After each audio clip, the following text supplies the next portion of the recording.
live. Yeah. Okay. I don't know who's actually gonna start. Oh, okay. I think we're live now. What? Yeah. So still putting on my makeup. I'm still powdering my nose.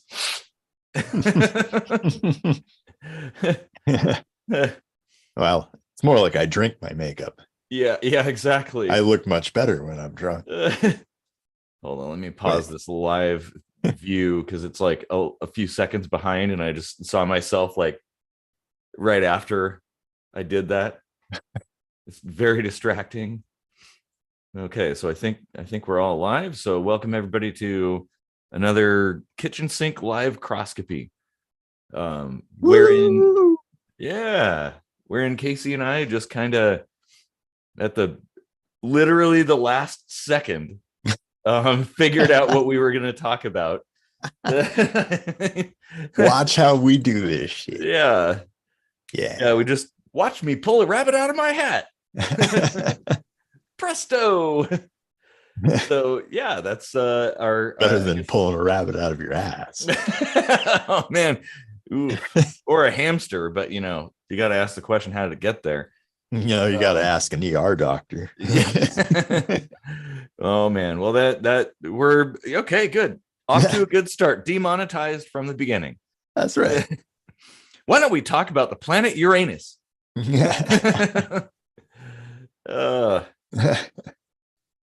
Okay. So yeah, I guess I don't know. That's more of a number 2 topic.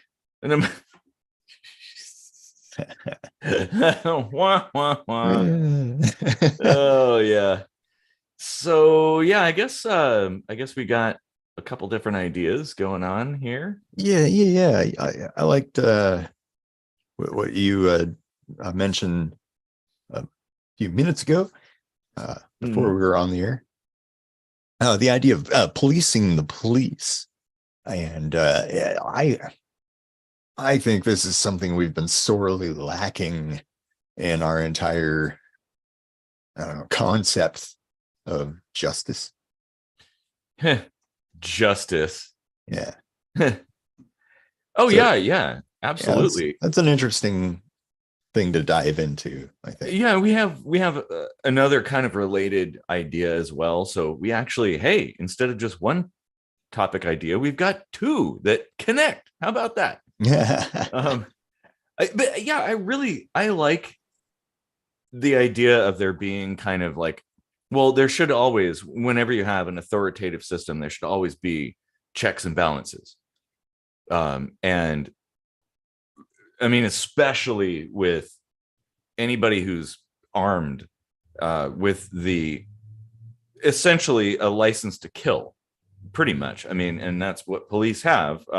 Qualified immunity, all that stuff. Like, yeah, they could do no wrong. That might also be a part of this conversation too. But there should be, because you know what happens whenever there's some kind of shenanigans going on with the police, there's always an internal review where the police basically analyze themselves and they're like, oh yeah, well, we found that nothing wrong was done. It's like, well, yeah, but it's like when Data does like a self-diagnostic, he's like, this will just be a minute. Okay, it's done. It's like, they won't know if I did one or not. Yeah, exactly. But that's the thing, is that there should be an objective external process that really ultimately should have the final say on whatever happens. Like that should be the thing that people gravitate towards as the definitive answer, like public review of things. And we ought to do this not just with police, but with politicians as well. Oh yeah. Especially politicians, but they don't, it really doesn't happen. They're kind of above the law. And I mean, both, well, politicians, police, government agents and things like that, CIA, look at all the crazy shit the CIA's done over the years. I mean, wars and MK Ultra and just crazy things, and the NSA with their illegal spying, and FBI is not squeaky clean either. But it's kind of like, well, there's no real outside process for analyzing this. You almost have to beg the system to analyze itself and judge itself and punish itself, which of course nobody's ever punished. It's like, oh yeah, well, we'll just extract a little more out of the taxpayers and pay this person off so they'll keep silent. But nobody who actually does any of these terrible things is ever actually punished personally. Like, I would love to see politicians publicly flogged over like intentionally bad decisions, like evil decisions. Now we're demonetized. Yeah, exactly. But I mean, think about it. They would do the same to us for trivial things. So why don't we do the same to them? Why don't we do the same to them? Well, yeah, Rodney King and stuff. Think about that. That's kind of one of like the early examples of like law enforcement gone awry, and really not a whole lot happened. Well, other than a massive riot, but nothing came of it. Nothing changed. It's still the same. The same sort of thing is basically allowed to happen over and over and over again. I mean, just recently something happened. I can't quite remember the person's name. I mean, it's kind of like a blur at this point. So many crazy things have happened with police doing really terrible things to people that they've arrested. But it's like nobody is ever punished. No one. Like, everybody agrees that during the like, for instance, just going back to politicians, everybody agrees that during the Gulf War, like in Afghanistan and Iraq and stuff, war crimes happened, but yet nobody was actually punished for that. In fact, the invasions themselves could constitute a war crime on their own, yet the politicians responsible are never punished. They're still walking free. They're still yucking it up, sipping their expensive drinks on their yachts and stuff like that, as all of us, like, struggle with our lives. And if we make one false move, bam, they snap you. Well, they've even set it up so that they can't even pretend like they don't really get along with each other. Like I think they really fall into their roles at some point. But underneath the surface, there's no like two parties or anything. Like, it's just oh no, we're absolutely a one-party system. There's some superficial things that people that are up there that are propped up as examples, like to whip people up and divide people. But ultimately, behind the scenes, everybody's shaking hands and smoking cigars and snorting coke together. Like, they're all having a laugh and stuff and raking in the dough. And at least, though, I just want to say this: like, there is at least a part of government that at least attempts to have something objective, and that's the military. Like, they've got a military court. And these aren't people that are like Monday through Thursday out in the trenches, like they're actual lawyers and judges and stuff.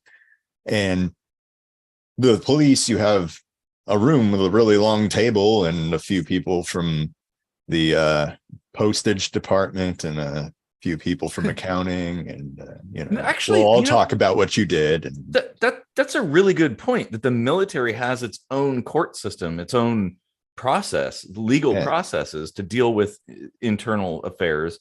And I think it's actually pretty effective for the most part.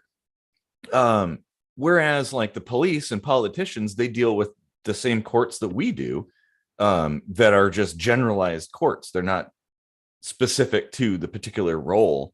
And like that could, I mean, there's more than enough situations to warrant there being an entire branch of jobs created to police the police.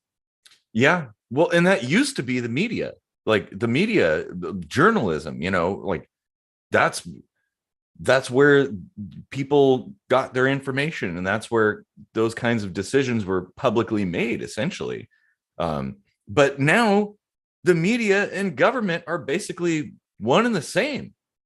Like they're really no different. I mean, look at media as it stands, which should be the watchdog of this whole system. Well, every single tiny little media outlet that exists for the most part is overall owned by only a handful of giant mega corporations, which of course, when you're a mega corporation, you're basically part of the government. In fact, you're probably bigger than the government. You probably own all of those politicians. Look at who gives financial contributions to people's campaigns and stuff. Where there's connections there, and so you can't expect them to be objective. They're absolutely biased, and so it's like actually kind of a miracle that some of these stories even get out. Although, there's a lot of things that should be front and center that are just pretty much swept under the rug, like just completely ignored.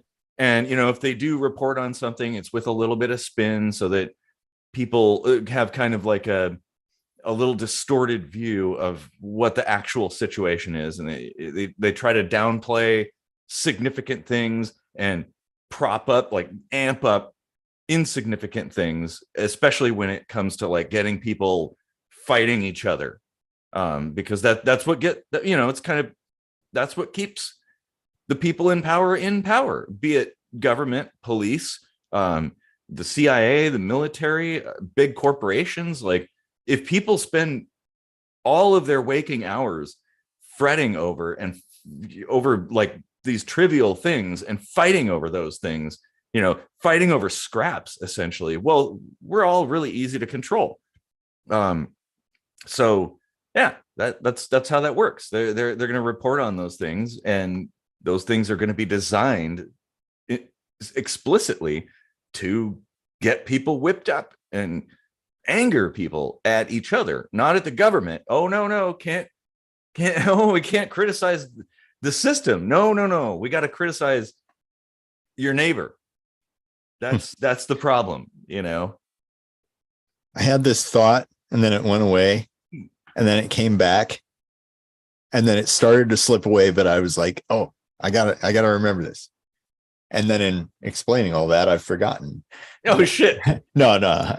I was gonna say that there's also, like, I think a ground up effort that we should talk about, and that, like, I was a member for a couple of years of this NACOL. I forget exactly all what it stands for, but it's a kind of a healthy amount of people, like some from the police and some from the, like the local city governments, and, some like random other people. So it's kind of this like judge of peers average thing. And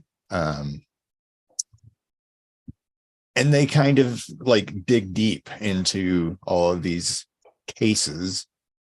So yeah, like they work with a representative of internal affairs, and so there's like a voice from all these directions. So it does kind of create this sense of culpability.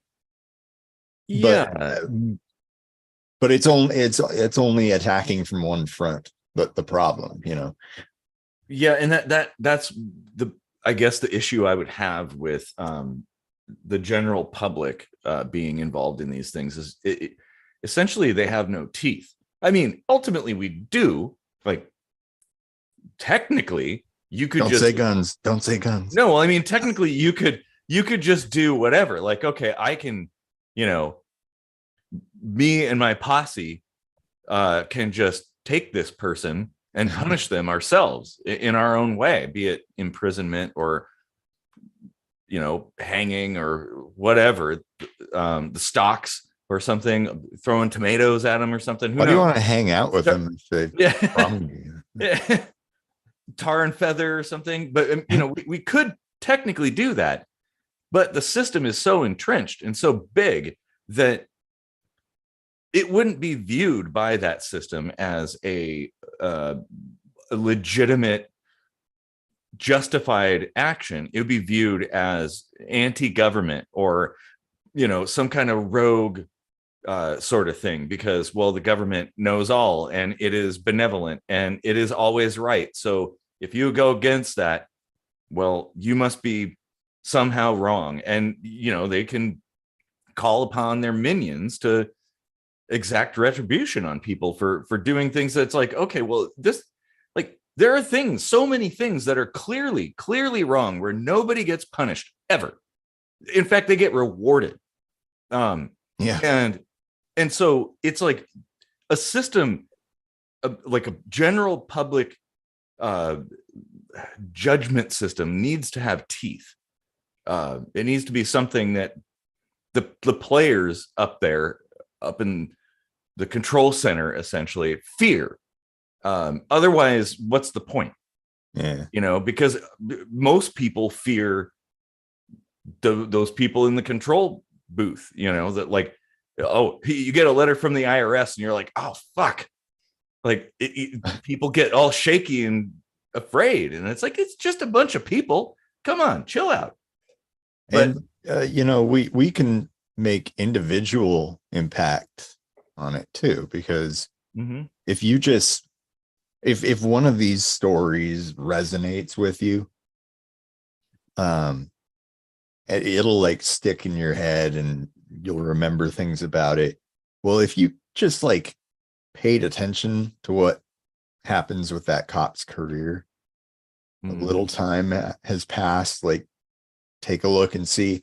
So like one of the very first cases that really got me on the police like a bulldog as far as accountability goes, it was you remember this too. I think we were running the business at the time. There was in Seattle, there was a Native American homeless man. I believe he was deaf or mostly deaf. And yeah, he was pretty deaf. Yeah. Wood carver. Yeah. So yeah, he would carve wood to make a living and stuff. And he was whittling, walking down the street, and this officer, Ian Burke, like, stuck in my head. Jeez, how do you remember that? Yeah. He steps out of the car, says, drop the knife, boom, boom, boom, boom, boom, boom, boom. Like, no In pause. fact, I think it started with, hey, drop the knife. Hey, like, they didn't even identify themselves. They just said, hey. Yeah. And then shot the guy like a whole bunch of times. Meanwhile, oh no, he has a 2-inch knife. Yeah. Can we not freak out about that? At the same time, there's like, as I remember when I was a kid, there was a guy that wandered around Seattle with like a huge claymore strapped to his back. So there's a dude walking around with a sword, and that's not a problem. But a guy with a tiny little knife, oh, that's a huge problem, deserves death. Execution style, basically. Well, yeah, and like, they didn't, if I recall, it was like paid administrative leave as usual. Well, they all get that. Yeah, like their wife's at home, they're like, oh, really want to go to the ocean for a couple weeks, and he's like, oh, all right, I'll kill somebody today. Yeah. And they get their vacation. Pretty much. And I think that I remember that case. I actually made like a bumper sticker that said "Don't shoot," and had like my own drawing of him. Never really published that, but it's out there somewhere. I think I have it. We should make it a shirt. That's not a bad idea. I think I still have the original files, so I could probably pull that up and do that. And it's just sad though that so many people won't remember this particular case. Like, at the time, it was it was at least national news, and now nobody remembers that situation. Yeah. But yet these things keep on happening. And, it's like, I think we got it all wrong when it comes to general justice and things like that, courts and whatnot. We have a particular standard that everybody expects everybody to adhere to. But I think that standard the bar should be raised for anybody who has who is tasked with walking around armed and enforcing the rules. That should be a very high bar. Like, we should be extremely critical of those situations, and rightfully so. Like, Yeah. well, you're essentially, you have a license to kill. Like, you can kill people in furtherance of the state's decrees or whatever. And so I think we've got to be even more skeptical and even more dive deeper into those kinds of situations. And the punishment for misdeeds should be much heavier, much heavier. Oh, yeah. And I think that would kind of quell the like the attitude that these law enforcement and military and government and CIA people have, like that somehow they're like better than everybody and they could just do whatever the hell they want. It's like, no, you can't. And I want to talk about that actually for a minute, like the whole idea of it's kind of a clique, I guess you would say.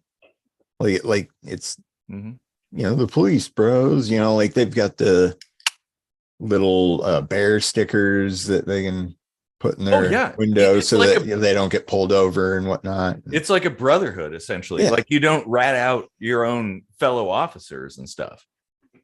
Yeah, like that is a poison that got in real early.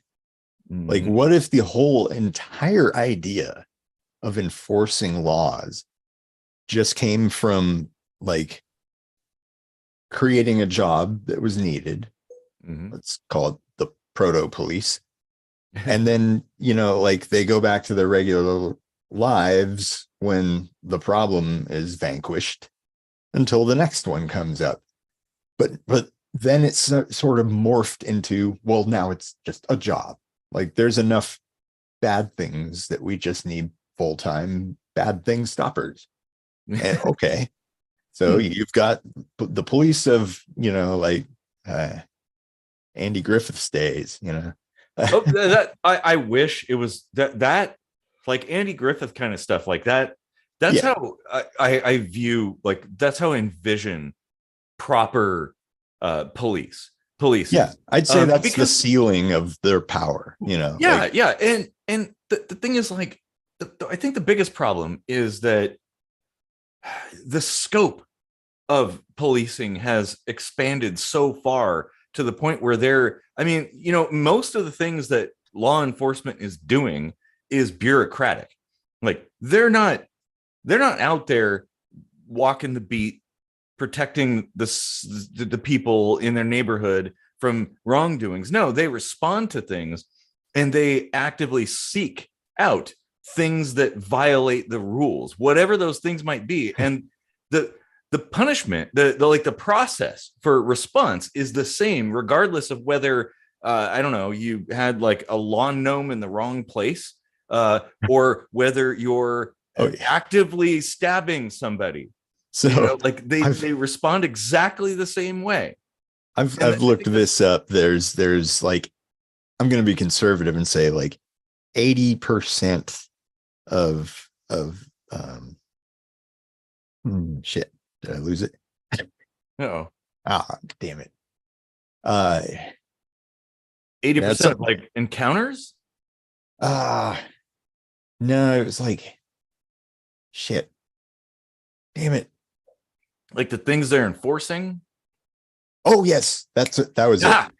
80%. If you go look it up, like what's a felony, like considered a felony, the list is like 80% or more of crimes against the government. Yeah. So like the only person getting hurt is not even a person, it's a job. Yeah. It's a artificial construct, essentially, composed of a bunch of people, kind of like a corporation, essentially. Yeah. Like, yeah, I mean, I think it's like, I like, it's a thing that I kind of struggle with being an anarchist. Like, okay, well, how does law enforcement work? Um, well, there's only a couple things you really need to deal with. It's like personal violations. Somebody's breaking into your house. Somebody kidnapped your child. So like rapes, murders, robberies, stuff like that. Those are pretty cut and dried. Oh, I could see your argument now. Like if people were just told you are responsible for stopping crime yourself. Yeah. Like if it isn't like see something, say something. It's like see something, tackle something. Like yeah, and like we should just be allowed to be like, hey, that's fucked up. Stop that. Which normally we can do. Well, I mean, kinda, but the list of things that constitute that kind of reaction should be relatively small. Like it doesn't have to be the all these bureaucratic things. Oh, you've got your license plate is 2 centimeters too low, or you didn't apply for a permit when you put a gutter on the side of your house or something like that. Okay, look, that's nonsense. Yeah. They should be like very clear-cut things where, well, it goes back to my philosophy about laws in general, that they should pass the 10-year-old test, that no rule should be allowed to be on the books as like a punishable rule unless it passes through a panel of 10-year-old kids and they comprehend it. If they can't comprehend it, there's no way any of us can.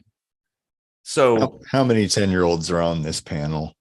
Well, I guess it would depend. I'm thinking like the average person, we can't expect adults to really have vast computational capabilities to be able to understand all of the legalese and all of the rules and connect all these crazy complex dots together, which, I mean, if you ever looked up even the RCWs, the Revised Code of Washington, it's like it's referencing one thing after another, and you have like 50 tabs open just to figure out like where the edge of your grass should be, like that kind of thing. It's like reading the world's biggest like choose your own adventure, where you're like flipping the different pages. Yeah, how many fingers do you have in there to mark the pages? Like shit, I lost track now. But those things, so that vastly complex system has real world implications. Yeah, there could be cops coming to your door, and yes, they could be violent. You never know. We can't assume that law enforcement is just like, oh, it's a bunch of nice guys. It's a bunch of Andy Griffiths and stuff like that coming to your house and like, like, hey, I'd like to talk to you about something, and you have a chance to explain yourself. No, usually it's like, FBI, open up, and they smash into your door. And well, that's the end of it, all because of some bureaucratic nonsense. I mean, there was this video that I saw. I think it was like a group of people they had like kind of a private milk exchange, kind of raw milk or something. And I've got my issues about that, but that's personal. These people, they had their own rented cows essentially or something. Anyway, so this facility that sold unpasteurized raw milk to the customers, well, they didn't really sell it. It was kind of like a club essentially. Well, they got raided, and bunch of dudes busted in middle of the night with like fully automatic weapons and body armor and helmets and stuff like that, and all over milk. That's all it was just milk. Not even spilled milk. No, it was just they were it's like, okay, well, so if I had my own cow and I just drew milk from the cow and put it in a bucket and drank it, oh, that's totally fine. But if my friend does that, and we agree to share the expenses of raising this cow. Oh, all of a sudden, now it's crossing a line, and but I mean, yeah, the armed people came in there, like, I mean, there is like a public health danger to that. well, but that requires a conversation and a brochure. It doesn't require people with select fire submachine guns and body armor to correct that. And you don't even need to correct it. You know what? People have been drinking that kind of stuff forever. It's only recently. Like, in fact, like you said, though, like right out of the teat, it's not like you put it on a truck and drive 4 days across the country and then, like, well, but Louis Pasteur, he was like, it was about 100 years ago, right? Or 1800s or something like that. That was when we figured out pasteurization. But before that, yeah, people drank milk. They transported it. It was no problem. Well, I mean, it could be a problem, but that's kind of beside the point. The point is, like, the reaction is so severe that it's just like boggles the mind. Like, and how the average person can just idly sit by, like, oh yeah, this is fine. Like, oh yeah, it's totally okay that dudes are basically busting into somebody's property with submachine guns, and which people could die, and they have, by the way, these kind of raids. Like, many people have died many times over nonsense, even over mistakes too, like the wrong address and stuff. There are so many cases of people being shot because the cops busted into the wrong place and people got killed. Or well, dogs, that's the joke. There is the ATF. It's like that, it's the first thing they do, is they execute the dogs.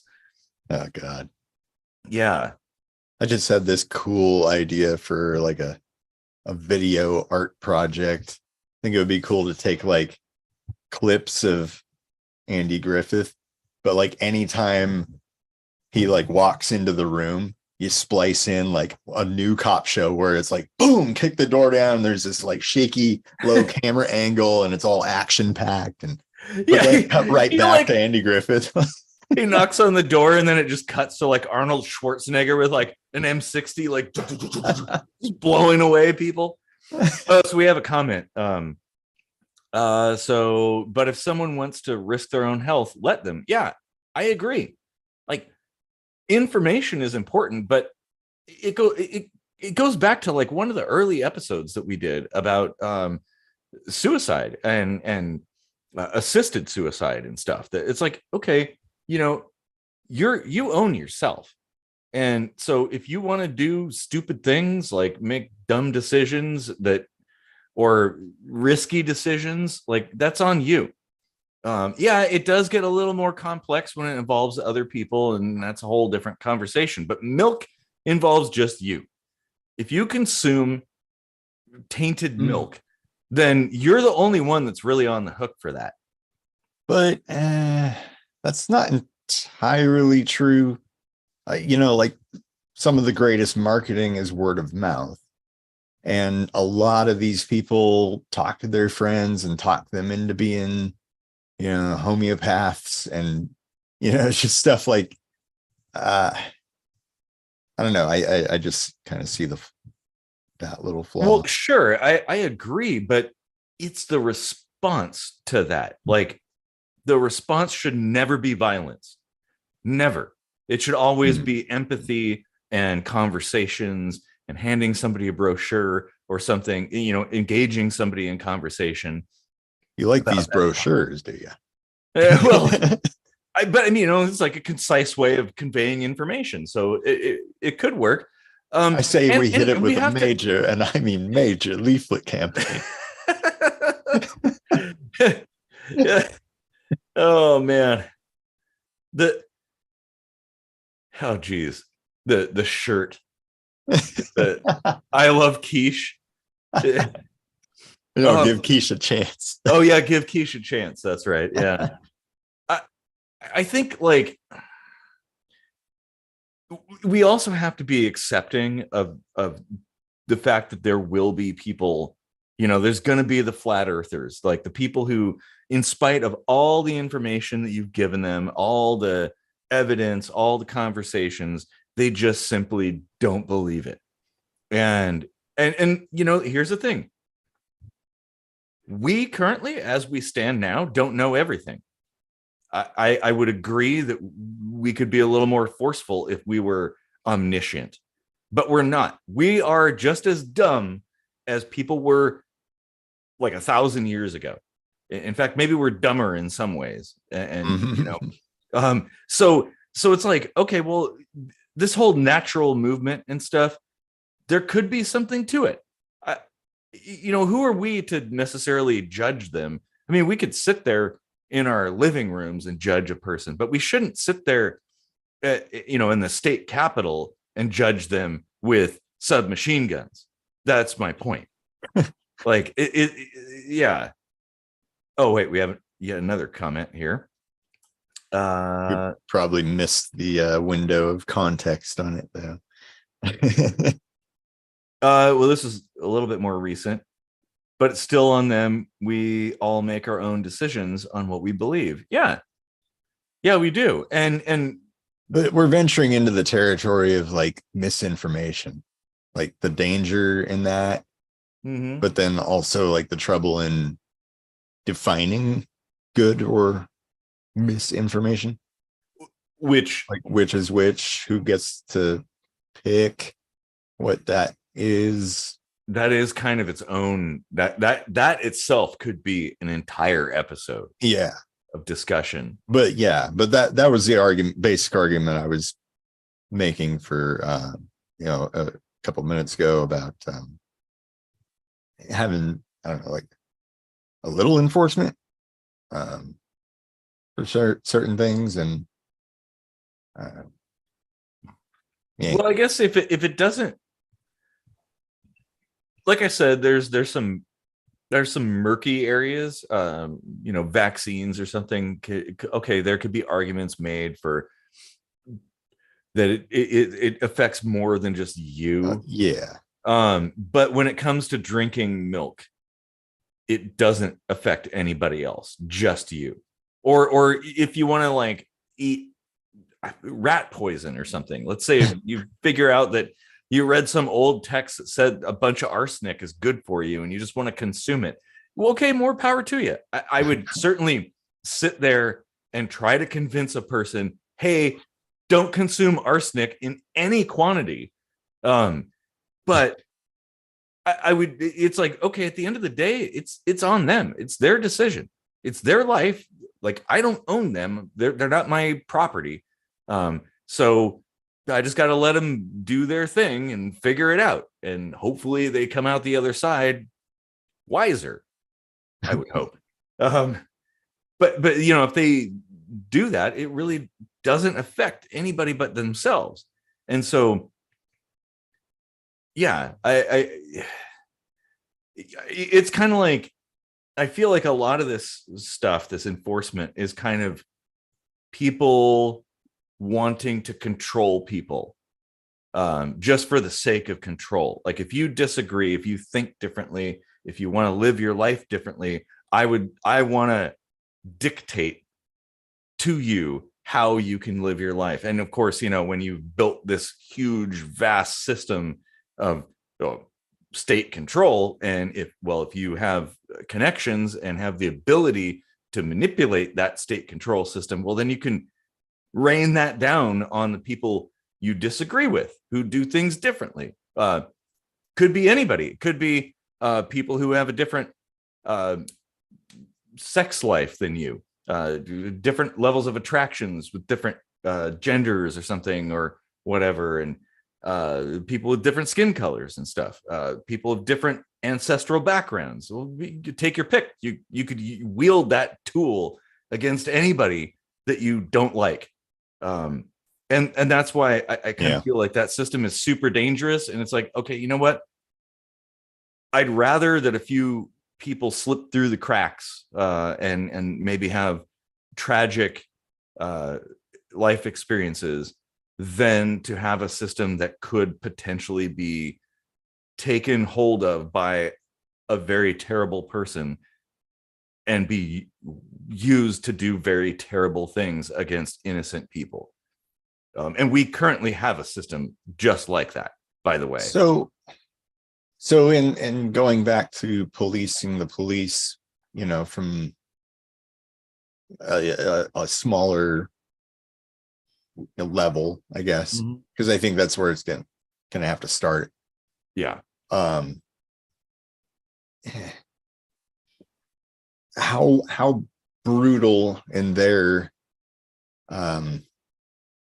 I don't know, punishment's not the right word, but like in their journey for recompense, however they bring that to light, how brutal should they be in the face of brutality? Ooh, you know, if we're going to hold them accountable, then we're going to be the people that you're admonishing right now, you know, like the ones striking hard. Like, what if we were the bad guys and we've been vanquished? Well, and you know, that brings up a potential issue too, in that if the public is not aware of all the information, if they only have like a little slice of the facts, but yet that's enough to give them a sense of a big picture, they might act as if it were this way when in fact it's completely different. So I feel like that's kind of troublesome, but maybe the best way is to nurture a culture of Andy Griffiths, essentially. Like, people, like, we don't want law enforcement. We don't want a bunch of, you know, military people coming into this system who just want to, like, you know, push people around. We want nice people. We want people who care about their local community and want to do good and will actually have conversations with people and give people second chances and, like, hey, you know, hey, I'm just here to just checking out what's going on, and, you know, oh, okay, now that I realize that it's not that big of a deal, hey, have a good night. The people hold him accountable. The people, you know, like, so he's got to please a lot of different people. Well, and that if you're a cop, say, who is like an Andy Griffith kind of figure, you're going to have a lot of people who support you. So then it won't be like an us versus them kind of situation. Right. It'll be a more democratic situation where it's like, okay, well, if you did something really heinous, then everybody is going to agree that was awful. That's a bad thing. And probably you will be punished accordingly. But yeah, so well, and there's certainly, if you look at it, there's definitely a culture in policing that's very caustic. Oh yeah. It's extremely bro based, you know. I mean, there's men and women in policing, but it's like a brotherhood, essentially. Like, they're a tight-knit community. They support each other at all costs, even in the face of very egregious actions. They will stick together because the brotherhood. And I think that needs to end. We need to end that culture. And the culture should not be an us versus them. It should be a, like, hey, I see on the side of so many police cars to serve and protect. And very rarely do I ever see cops serving or protecting anybody. Like, it's not really kind of what they do. Like I said, the scope has changed. It's gotten too big. Like, that, even that is too big. To serve and protect. That's a tall order in itself. In fact, I think I was reading something, it might have been Germany actually, where their police were kind of like making fun of that whole serve and protect thing that American police have sewn into the fabric of the culture here, to where they've, and this is where you know, the misinformation becomes dangerous. They've created this vast swath of people that are loyal to the police. Whatever the police do, well, it must have been justified. Or, oh, we can't hold them back. We need to let them do whatever they want so that they fight the crime. They can just do whatever they want. We don't, no. Yeah. That culture gets built up and supports it. So it's like this big shield. Like, well, yes, it is. And that I think is super problematic. It's just like partisan politics where people don't, the people involved in that system, they're not logical and rational and beholden to the facts and science and data and stuff like that. No, they're essentially beholden to the doctrine of their political party, and they stick to it regardless of how much it's like politicians are no different than flat earthers. It's like you could tell somebody, like over and over, you could provide all kinds of scientific evidence, and people will, to their dying breath, hold to their party. And it's the same thing with the police. Like, it becomes no longer about protecting people and being a part of the community. It's more about being a servant of the state, essentially, and being beholden to each other. So this internal group of people who feel like they're elite, which, by the way, they're not.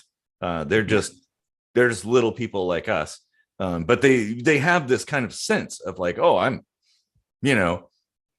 got a gun and I've got a car and I've got a dog and whatnot, and I'm charged with doing this stuff. And then when you throw in a slogan like "to serve and protect" in there, it's like it adds to that, like, oh, I'm doing the Lord's work. But no, you're doing the work of the devil, essentially. They should have limited it to like, you can do this for a year. That's like about how long people stay like plucky and new and like, I'm here to help people, and then before they get like their morale beaten down, just get them out of there before it like ruins them. Like that's the type of stuff that creates those toxic cultures. Yeah, or before corruption sets in. I mean, we've talked about this in politics, but what if policing was the same thing? It was like a lottery. Like, you had to serve for a year as a cop, essentially, in your neighborhood. So now, which I kind of think is not a bad idea, that you have a little stint for a while as a cop, and you came from the place that you're serving in. So the neighborhood, you probably know the people. Of course, neighbors don't talk to each other anymore. But you should at least kind of like be familiar with the area and actually care about the area too. Like, you care about that place because maybe you grew up there or you've been there a while. It would make sense. Like, maybe that's the right way to do it. I don't know. And I think limiting the scope down to just the big things. Like, I think like the whole traffic thing is kind of stupid, and that tends to be where a lot of the nonsense begins. I would rather see policing in traffic be kind of a more or less like a suggestion. Like, hey, they pull you over, you pull over. Like, I would have a talk about safety. You'd be like, that was actually kind of dangerous what you did. It was a sweet burnout. I really enjoyed that, but here's why that could be a problem. What if that was your little sister you might have hit? Like, exactly. Like, get personal. And cops ought to be like psychologists, essentially, or Jedis or something like that. Well, that was the whole argument of defund the police, is like funnel more money into other ways of treating societal issues. I don't even want to say like crime, because like, sure, mostly handle societal issues, it seems like. And I kind of get the idea behind that, but I feel like it fell short of what it should have been. We should be getting rid of all of these stupid ass rules and making them back burner kinds of things, and policing needs to focus on the things that actually matter. Yeah. The employees are a small fraction of the problem. Yeah. Yeah, exactly. Yeah. Oh, we have a comment. Hand out a pamphlet. Yeah. Well, yeah. Yeah. Like, because I would like to see a world where if you see the red and blues behind you in your car, you're like, oh God, what did I do now? And it's just going to be like somebody lecturing you about something. And that's the end of it. Like, that's all they do. They're like, hey, your taillight's out. Just wanted to let you know. And that's it. Like, they don't ask for any more. They don't even ask for anything. It's just like, okay, well, we'll focus on the actual things that matter. Like, oh, you are weaving around in traffic. Just going to check to make sure that everything's good. Or they see something weird, or you're driving erratically, or headlights out or something. They're just like, hey, I just want to let you know your headlights out. And they're like, oh, hey, thanks. I didn't know. Like, okay, cool. Off you go. Have a good night. That's the interactions that should happen with police. It should not be where that burned out taillight or headlight is the foot in the door to like basically arrest somebody. Because that is how it currently exists. That like, and this is like totally in line with police training right now. It's like they're looking for every tiny little thing so they can like get you to the side of the road, and then they're going to keep digging and keep looking because got to make the arrest. You've got to like extort some money out of somebody or something like that. You know what I think is the funniest thing is crime percentages, right? Mm-hmm. Like crime's gonna happen, but it's gonna vary. You know, like, and if you create a job to fight something at this expected rate and then realize they don't have anything to do and you're paying them to do nothing, it's like this is the one place I really see like decentralization would do a whole lot of good, because it really should be like, hey, if you want to lower the crime rate, that is going to mean police lose their jobs. So do you think they want to lose their jobs? No. No. So we need to find more things that are illegal. Well, let's make more things illegal. Yeah, and that benefits politicians too, because they do a lot of feel good things. And you know, this idea that police somehow reduce crime is kind of bullshit. Like, oh yeah, they don't. They're like, okay, they could if we had beat cops. If I could look out the window right now and I saw like a police officer walking around with a baton down the street, like walking back and forth, just checking things out, but shining that's like a flashlight, like that's 100% Andy Griffith. Well, yeah, but that's the only way. But most of the time, police action is reactionary. Like, so the only way you can have a crime reduction based on law enforcement would be like a Minority Report style thing, where it's like pre-crime, which of course doesn't exist, shouldn't exist, by the way, but it doesn't exist. So there's no way they could do that. They can only respond after the fact, after somebody has already broken into somebody's house, after somebody's already been violated in some way. They're not there to prevent it, because, well, literally, in order to prevent that, there'd have to be one cop per person. You'd have to basically have a police officer as your bodyguard, or Minority Report. Yeah. So there's no way that they're really reducing crime. And it's pretty evident looking at the data that punishment doesn't prevent crime too. Like, you can have capital punishment for everything, and people will still do the same things over and over and over again. Yeah. Like, you're not going to stop it. The punishment is not a deterrent. I mean, maybe in, 1 out of 10 people or something, it might be. But it really isn't. Like, it'll still happen. So we need a better system. We need like a more humanitarian system. We need a system that, I don't know, that's more empathetic, that understands people and isn't just like basically a powder keg waiting to explode the second somebody they don't like comes onto the scene.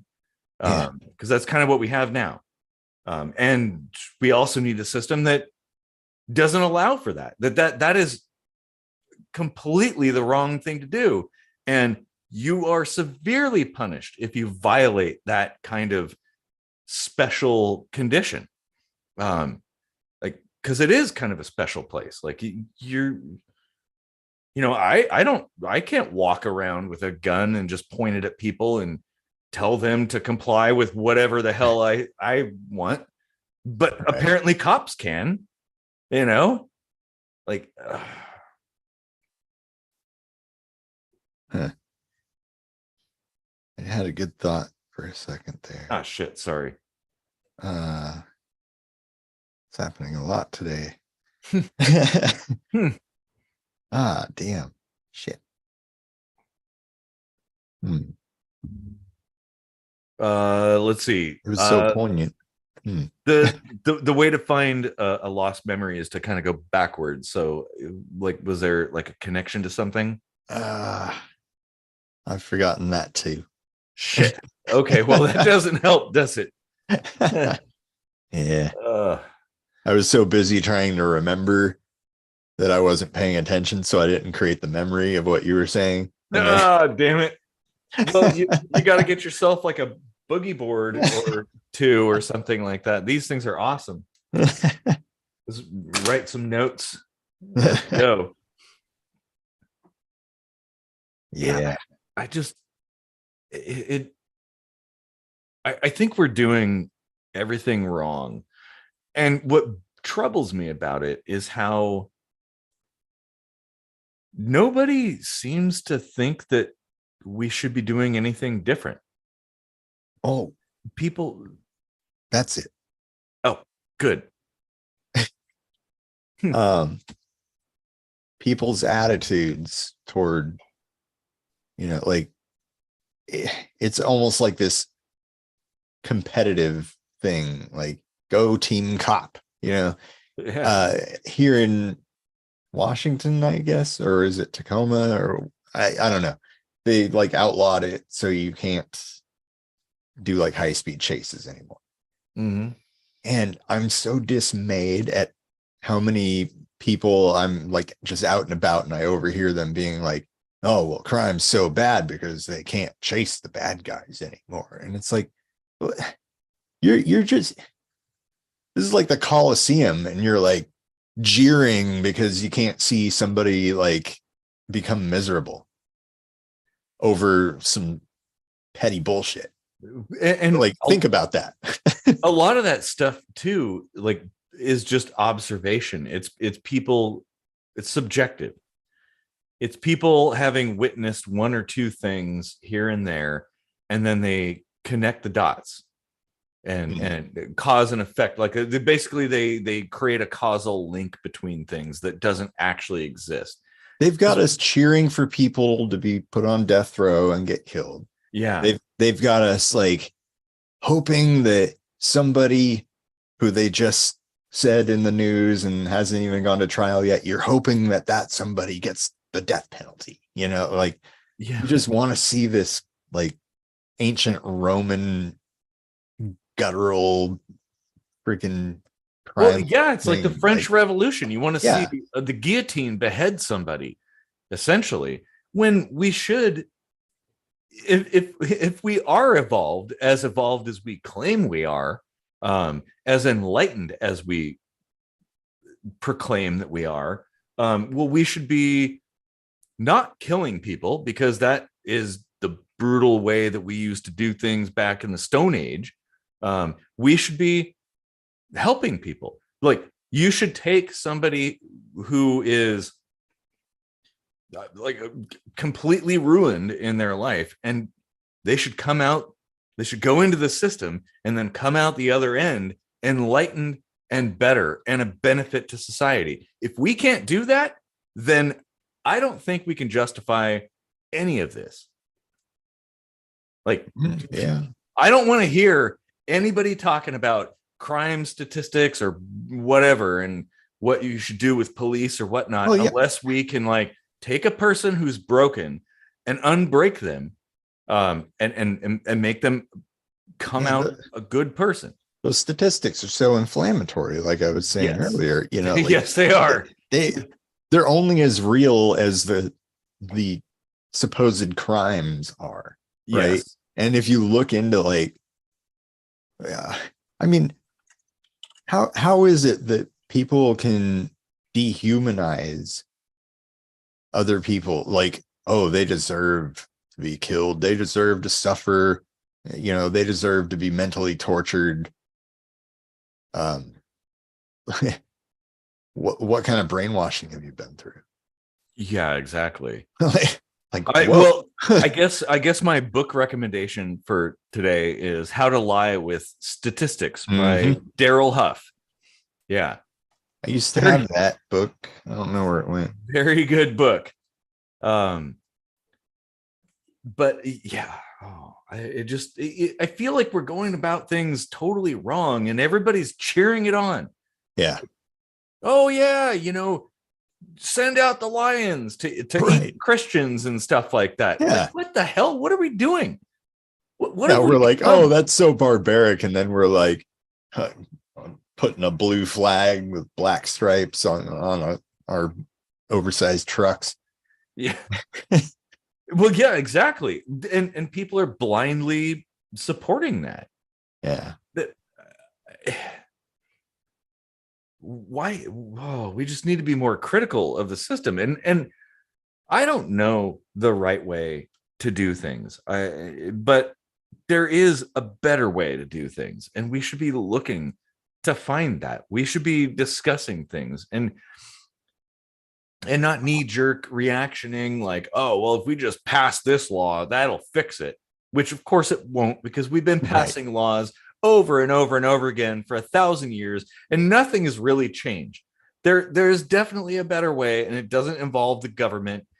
It involves community. It involves all of us.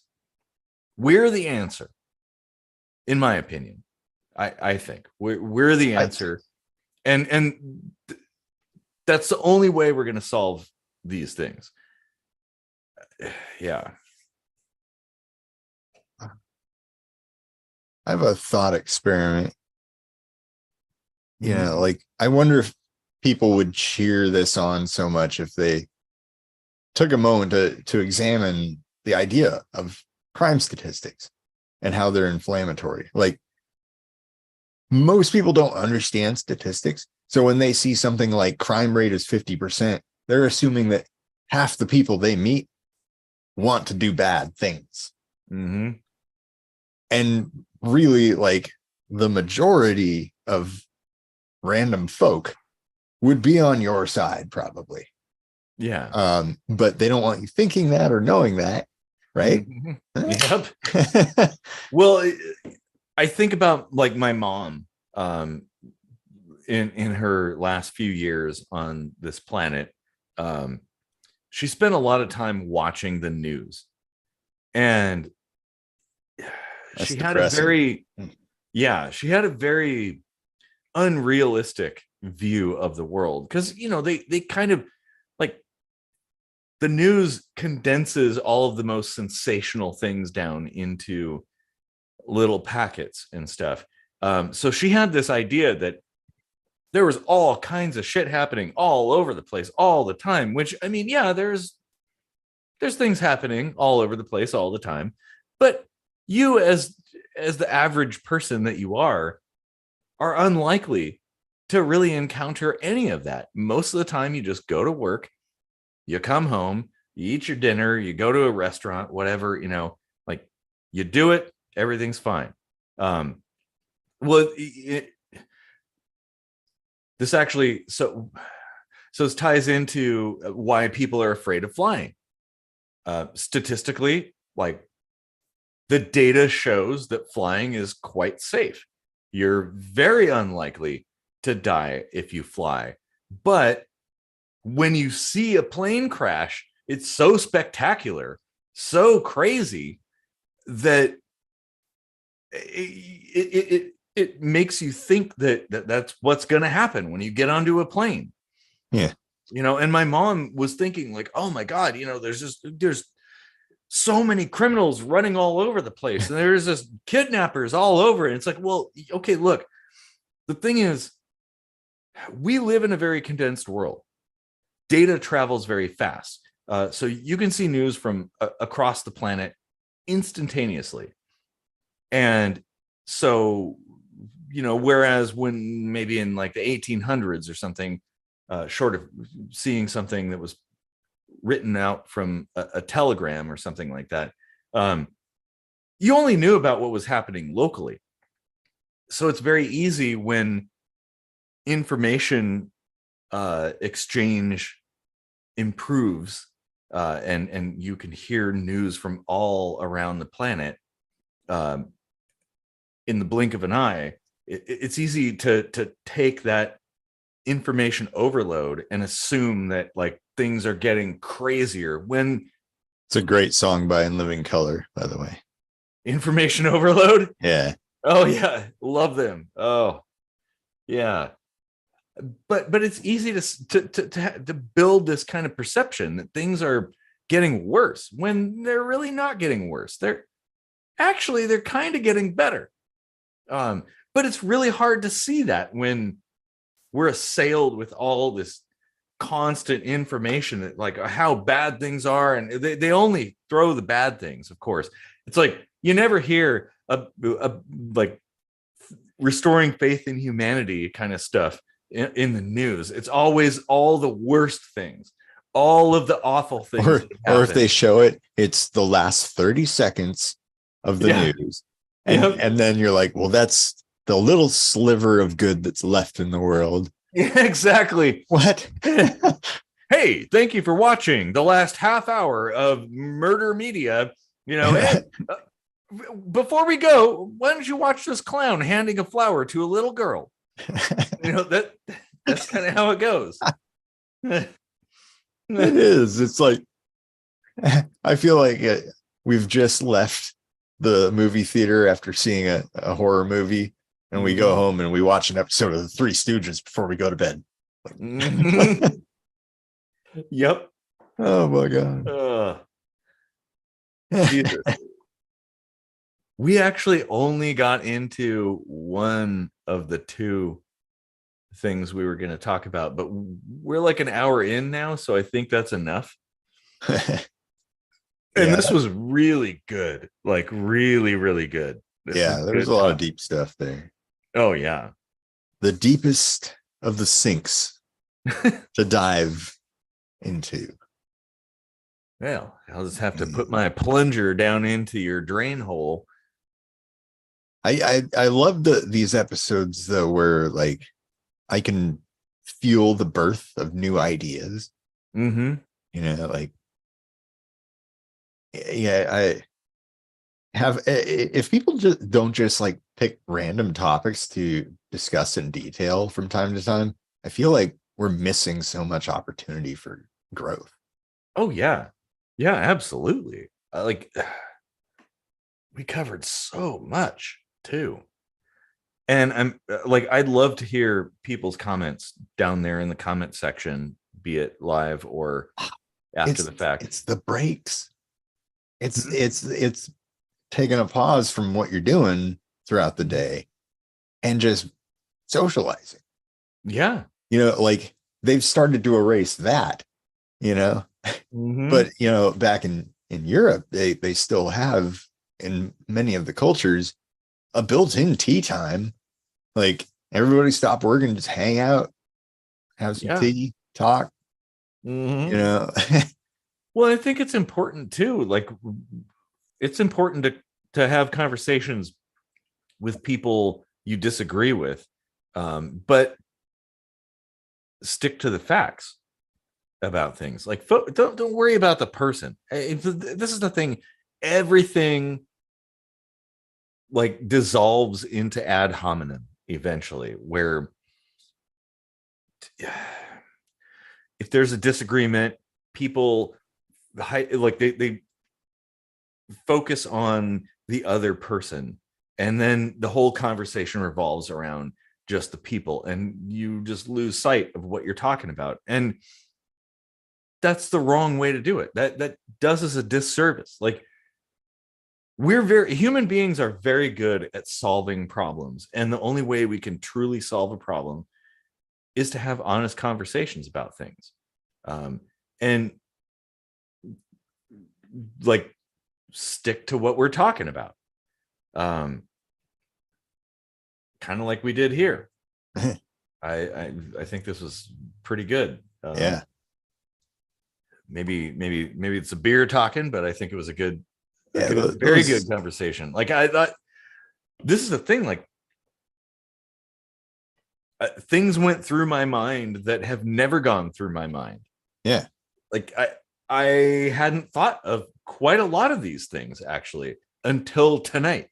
Right. So same here. Yeah. Yeah. Like, that's what I was talking about. Like that birth of a new idea. It's like, oh, yeah.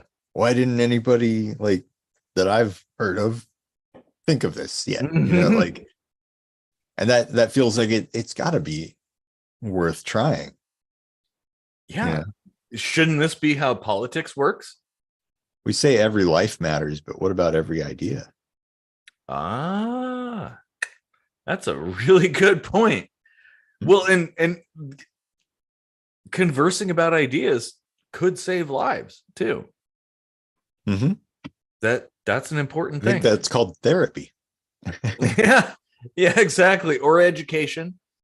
Yeah, they're actually kind of interconnected. They are. Yeah. Yeah. You're either learning inwardly or outwardly. Yep. Oh man, this is so good. I feel like we haven't quite solved the policing thing, but we put out so much stuff that I honestly I haven't heard anybody else talking about.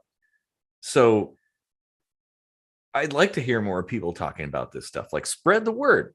Yeah. You know, share things. Like, God, and for God's sake, talk to your neighbors. Can we do that at least? Well, I guess we've reached a good point of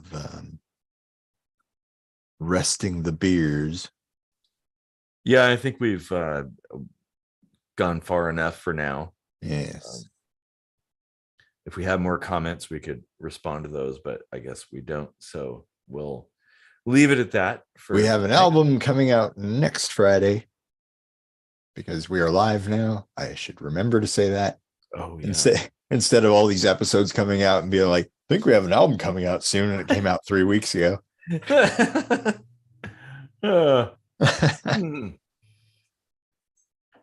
Yeah. Oh yeah, definitely check the music out. We just not at the end of this episode because we're live. Yeah. Well, eventually we'll figure out a way to. I've already packed my guitar. Yeah, so we can't play live. But that's okay. Maybe someday. If we get 100,000 subscribers, we'll do a live music episode. Oh, Mr. Guitar. Can we buy your albums in physical copies? I remember physical copies of albums. Mm-hmm. Yeah. We so 20 years ago we released our latest album. Well, that'd be Within Human Vigor. Yeah. Yeah. Not our latest album, but like the last one that we did a physical rendition of. That was a lot of damn work to do, like DIY. Yeah, it was. But that insert was, that was awesome. It was very cool. Yeah. That was cool. Kind of a precursor to the idea that would be on the concept album of having a whole comic book go with the story, which we will eventually finish. Yeah. Oh yeah. Well, we might have to. That's a long roundabout way to say we haven't really got the what do they say now? Spoons to Yeah. create or shell out for mass production of physical copies at this time. Yeah. We can burn you a CD. True. Yeah. Yeah. Well, and $3.99 shipping and handling. We could do like a vinyl version, like a limited run kind of thing. There's places where you can get that done, Yeah. that aren't too crazy expensive, but might be worth doing. I think the physical copies one is going to be the concept album with the comic book and stuff. That's going to be the one that will be like an actual thing a tangible thing you could hold in your hands. Of course, you'd have to have a some way of playing vinyls, which I think that's what we should do. I would like to do something entirely on vinyl with no digital, none whatsoever. The only way to possess this thing is on vinyl. Like, do we have to record it with like 1960s Moog synthesizers as well? Like, that would actually be really awesome. Oh man. Well, we that's challenge accepted. Yeah. Oh yeah. Oh man. Yeah, we'll have to make that happen soon. We're almost there. Yeah. Like I could personally record things on cassette, like short runs on cassette for somebody if they want it on cassette. That's gonna be a lot of cassettes, probably. Yeah. I don't have a cassette. Well, if you tape them in high fidelity, that is. Yeah, with Dolby noise reduction, which you should. Yeah. Dolby noise. The 1992 Chrysler with air. With air. Oh man. The 90 Chrysler you couldn't breathe in, but the 91 Chrysler has air. I'm just gonna have to have my Crystal Pepsi at the same time. Oh man.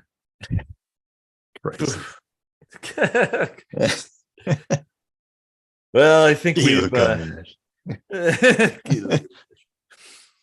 we've hit the end of this episode for now. Yeah. We will definitely, and there was a deviant topic that we didn't even touch on, which I really wanted to touch on, but it could be its own episode, probably. Yeah, it'll have to be. Like, we're like an hour in now, so I think we've covered this enough. Probably got a hot date to get off to, right? No, not tonight. I just got to do laundry. Yeah. I just got to pack and figure out how to get a visa and move across the country, or no, across the world. Planet. Sorry. Yeah. To another country. Yeah. I can't even keep shit straight in my head right now. And trying to learn German. Oh God. Good luck. I've been applying for jobs, right? And of course, the time difference. So this morning I woke up at like 7:30. My phone call, and I answer it, and somebody starts speaking in German, and I was like all sleepy and groggy. I didn't even think I mean, how many people from Germany are going to be calling me? I don't know why I was that tired, but I was just like, es tut mir leid, mir Deutsch is schlecht. Like, it was all slurred and shit. And she was just like, okay. And then she said in English, like, for this job, I think you would need some German. And I'm like, oh shit. Oh man. Well, tired. You'll have to document all of that. It's an adventure, so worthy of documenting. Yeah, I thought about that. That's work too. Okay, true. Yeah. Well, I'll for invite a those, film crew to come in. Right. yeah, I just slap a GoPro on your head and go to work and hope for the best, right? Well, for Judge me those, about how many times I cry and masturbate in the corner